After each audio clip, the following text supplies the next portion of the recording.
ازيكم؟ انا هبة ودي قناتي. النهارده هنعمل الكيك باحلى صوص شوكليت ممكن تاكليه بطريقه سهله ولذيذه وهتعجبك قوي.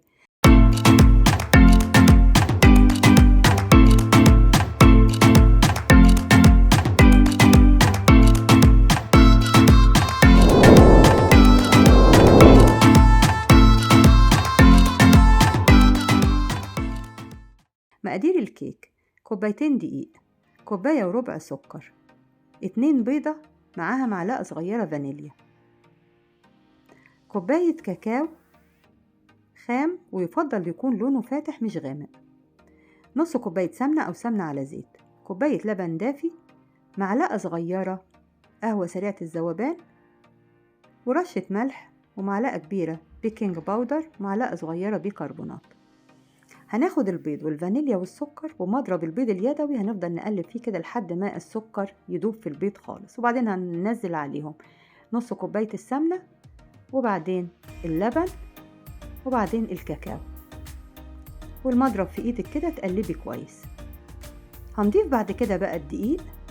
مش هنضيف الدقيق مرة واحدة، انا ضفته على 3 مرات، كل مرة تحطي التلت وتقلبي كويس. ومع الدقيق طبعا هحط رشة الملح ومعلقة البيكنج باودر والبيكربونات وتقلبي. ومع التلت الأخير خالص هندوب معلقة القهوة سريعة الذوبان دي في كوباية مية سخنة، ندوبها كويس وننزلها على الدقيق في المرة الأخيرة. الفرن بقى دلوقتي احنا مسخنينه على درجة حرارة 180. هحطها على الرف الوسطاني، حطيتها في صينية بايركس مبطناها كده سمنة أو زيت أو زبدة، وحطيت فيها الكيك أهو ودخلتها الفرن. هتاخد حوالي 25 دقيقة. دول حبة بندق مكسراهم للتزيين. هعمل بقى صوص الشوكليت بتاعنا: نص كوباية كاكاو، ونص كوباية لبن بودر، ونص كوباية سكر، ونص كوباية لبن حليب، ونص كوباية زيت، وهنضرب كله في الخلاط كده. طلعنا بقى الصينية نختبرها كده استوت كويس. احط عليها الصوص بقى بعد ما ضربته كويس قوي في الخلاط. زي ما بقولك الصوص ده طالع جميل قوي، طعمه حلو قوي قوي، يعني من احلى الصوصات اللي ممكن تاكليها. زينت بقى بحبة بندق كده بالشكل ده.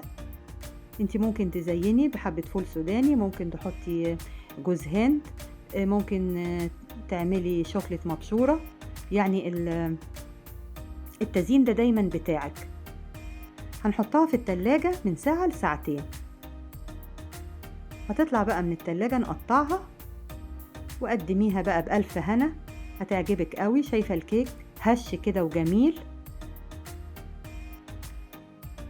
بألف هنا، هتعجبكم جدا. وما أخدتش وقت خالص، ومكوناتها كلها معقولة يعني اقتصادية. ولو عجبتك اعملي لايك وشير واشتراك في القناة بتاعتي، وباي.